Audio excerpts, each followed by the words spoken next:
What's going on, guys? It's your boy ethos here, and I'm gonna be teaching you guys how to control your recoil in Valorant, and also clear up some misunderstandings about recoil control in Valorant versus CS:GO. So the first misunderstanding about Valorant is that it's the same as CS:GO, and that's just not true. While CS:GO follows the same path, only with just a little bit of bullet spread RNG, Valorant actually has random RNG doing the horizontal movements. I'll show you guys what I mean. So if I turn infinite ammo off here, over here, and just spray it right here. Left, right. In this case, it went straight up, then right, then left, then right. But in this one, it goes straight up, right, left. So you can tell that there's not set times for where it's going to be on the right or the left at the top. So no, Valorant recoil is not the same as CS:GO, where Valorant recoil is actually random on the horizontal movements up here. Now the second misunderstanding is because of this, you can't control recoil in Valorant, or it's just too hard to. That is incorrect. You definitely can still spray in Valorant. I've gotten lots of kills, lots of multi-frags, lots of aces just by spraying. It's just a matter of reading the recoil versus controlling the recoil, and I'll get into that a little further into the video. And the third incorrect thing that people seem to think about recoil control in Valorant is that it's unnecessary or just not useful. Not only is recoiling your control in this game useful, but it's also pretty necessary to have in your arsenal. Every good player in this game will know how to spray to some extent for specific situations where it's needed. Sometimes you miss the first tap or burst, so you need to confirm the kill. Or maybe if you have a bunch of people lined up, it's better to just spray it down, confirm those 3 kills instead of trying to tap the heads, because you could whiff. Who knows? Spraying is actually easier to do than tapping the head from short to medium ranges sometimes. You know, it's very situational. It's all up to how you're feeling, you know. I'd say 90% of the time it's better to go for the tap and burst first, but if you're not going to hit it, then go for the spray. In my opinion, it's a lot easier to learn how to control spray than it is to learn how to have good aim. But they're not mutually exclusive, which I will get into later in the video. I'll be going over some core concepts of recoil control and a bunch of tips and tricks on how to actually master it yourself. That being said, let's jump right in. So step 1, countering vertical movement. To counter vertical movement, you're gonna have to rely on muscle memory. Now this part's the easiest part, honestly, but also the most important part is being able to control this first line right here. Now see, every time I spray this, it's gonna stay at the same exact height. Sure, there's gonna be some RNG between like the left and right side when it's going this path up, but the actual height that it follows will always be the same. It'll always be within this range, and once it hits up here, it's gonna max out right here. So what you need to practice is pulling down the perfect amount such that this will be down here at head height. What you shouldn't do is do this based off of your crosshair displacement on the enemy. Now I've seen some of my friends coming over from games that aren't CS:GO try to spray based off of where the crosshair is on the body of their enemy. If you do this, let's say right here, for someone really close, the amount you need to pull down by to have the bullets flying up would be around here at the top of their chest. But if you do that for each and every one of these guys, for example right here, the bullets would clearly just be flying above. So do not do this based off of where your crosshair is on their body. That's just not going to work for you guys. So what I recommend doing if you're just going to start learning how to control your spray is coming over here and drawing a horizontal line like this. Just right through the center of this circle. Imagine that this is head height. I know this guy's a little further down, but this is kind of the center of the circle right here. And now what you're going to want to do is practice pulling down, countering the vertical movement such that the spray ends up following that line, staying at that exact height, because this is now headshot height. So make sure you stay at this height the entire time if you can. Don't even worry about the left or right movements, just worry about pulling it down every time and getting that locked into your wrist muscle memory right here, because that's really what the most important thing is. Just do this a bunch of times for all the guns, including the Vandal.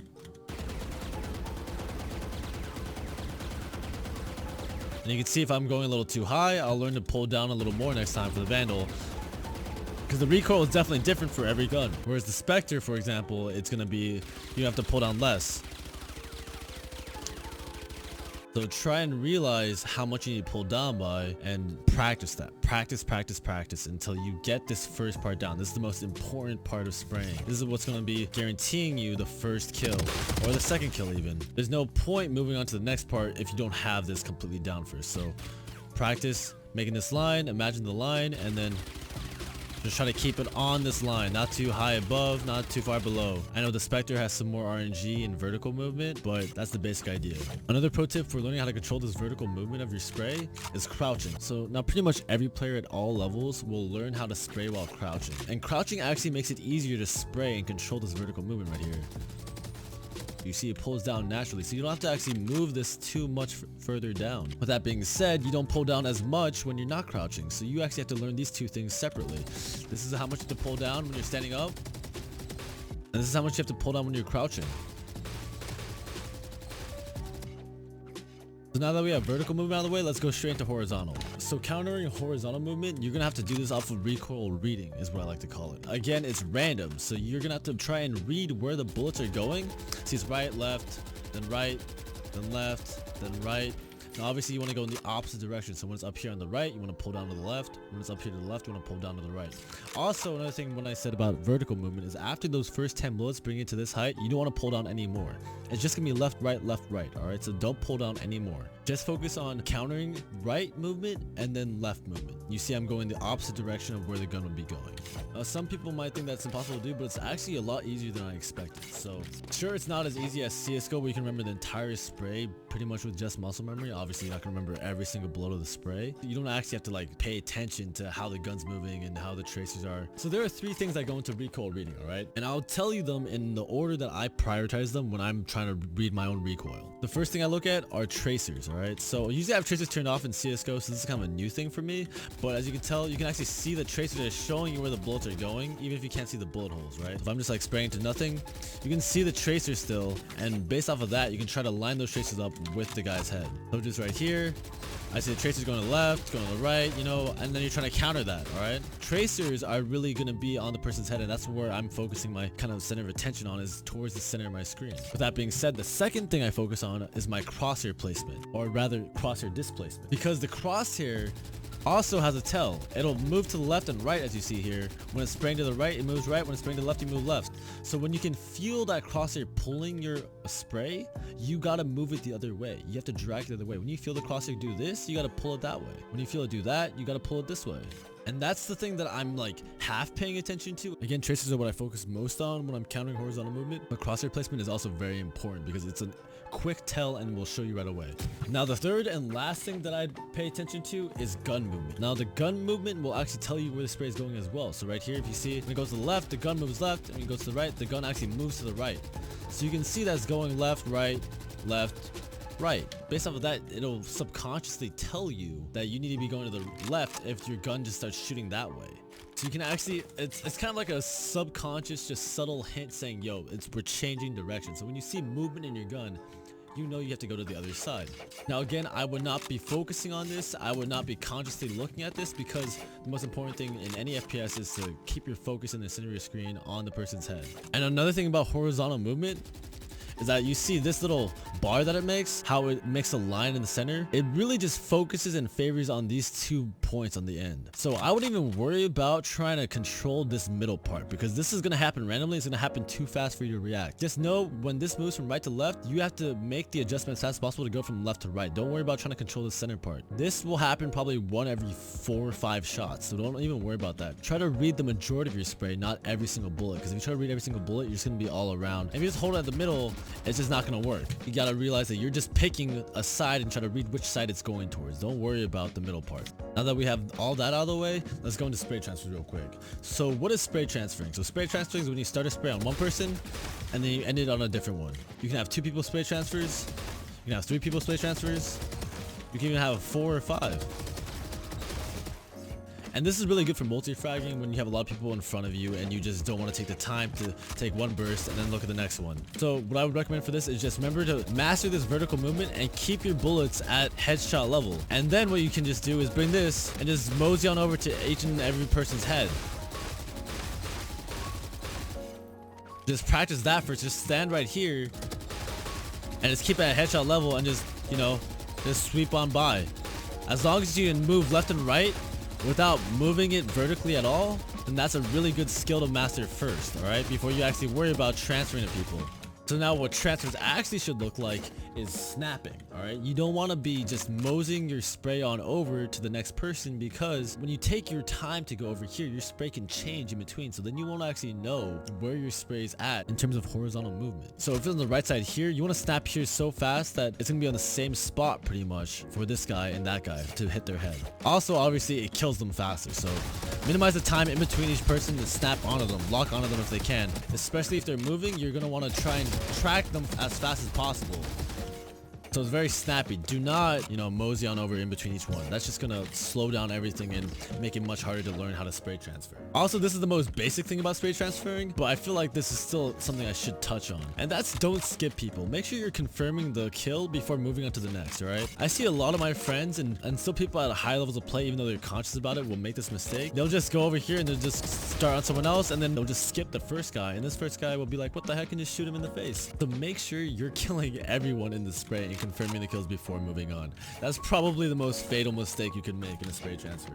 Also, one final tip for this. Not everyone's gonna be at the same height at all the time. The map is not just one giant plane on the same level field. There's gonna be different level changes. You have to account for that. So what I would do is hop up like onto here or maybe up here if you want and just practice spraying people who are now at different heights. And now you have to practice different levels and just practice spraying, and now this will give you a better sense of how far you need to pull down for different people. Make sure you're taking the steps to learn how to move horizontally without moving at all vertically before moving on to that. Now my fourth tip for you guys is crosshair placement. All right, now this is like a setup for a spray. All right, you need to have your crosshair in the right spot near their head at a headshot level or somewhere near their body. Otherwise this whole thing is not gonna matter. If you start your spray up here, your muscle memory for pulling down is just gonna shoot all the bullets above their head. The better starting position you have for your spray, the better the spray is gonna be. Spraying is not a substitute for having good aim.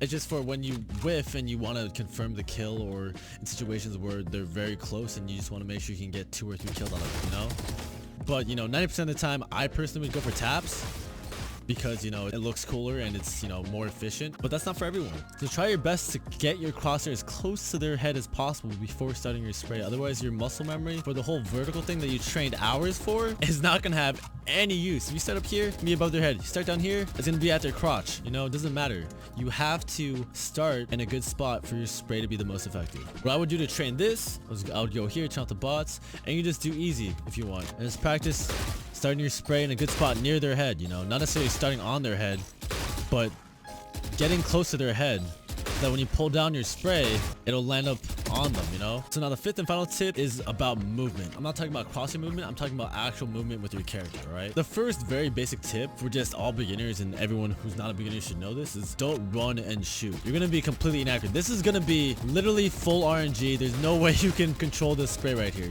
It's going up, down, left, right, behind you, I don't know. It's just not at all accurate. It's gonna be impossible to control. So that's something very obvious, and I shouldn't have to tell you guys this, but I thought I might as well let you guys know that you can't do that. But on that note, let me show you guys how you can move and spray with 2 other movement methods. The first one I talk about, I think is the most useful for moving and spraying, is crab walking. All right, so when you're crouching and moving at the same time, here I know with an operator or a marshal, you're gonna be completely inaccurate, so this is definitely not the way here. But even in CSGO, this is accurate to spray with. So you can actually practice spraying like this and still get lots of headshots, even going left, right, forward, backwards, and adding a little bit of movement to yourself without ruining your accuracy too much. So crouch spraying is actually not too bad if you want to implement that into your game. The next one is walk spraying. So now this is something I wouldn't expect to work, but I guess it does, because I go here and you can literally walk here and tap everyone. So now I don't think a lot of people realize this because they're too used to CSGO and this not being a thing, but I've been killed by so many walking headshots that I realized that this is all accurate. So theoretically, you can just stay here and walk and spray if you wanted to, This is still completely controllable. So walking spraying does work. I mean, I don't know if I'd recommend it yet. I haven't tried it out enough, but it 100% is accurate still. So why not go for it and, go in here and just practice and just see if you can land more headshots like this, This is ridiculous to me. This is like literally insane. People really need to abuse walk spraying more and walk tapping and bursting, or I'm going to, and it's gonna be a nice time for me. I'm just gonna tell you guys that much. So anyways, that's my in-depth how to spray crosshair control Valorant video. Hope you guys all enjoyed. If you guys want more tutorials on how to improve your game, let me know, because this was actually kind of fun to do, and I think I have a lot of insights coming over from CSGO with like 5,000 hours. I'm Ethos. Thank you for supporting Random Commenter. Comment down below, turn on notifications if you guys want to be featured in the next video. I will see you guys later. Peace out.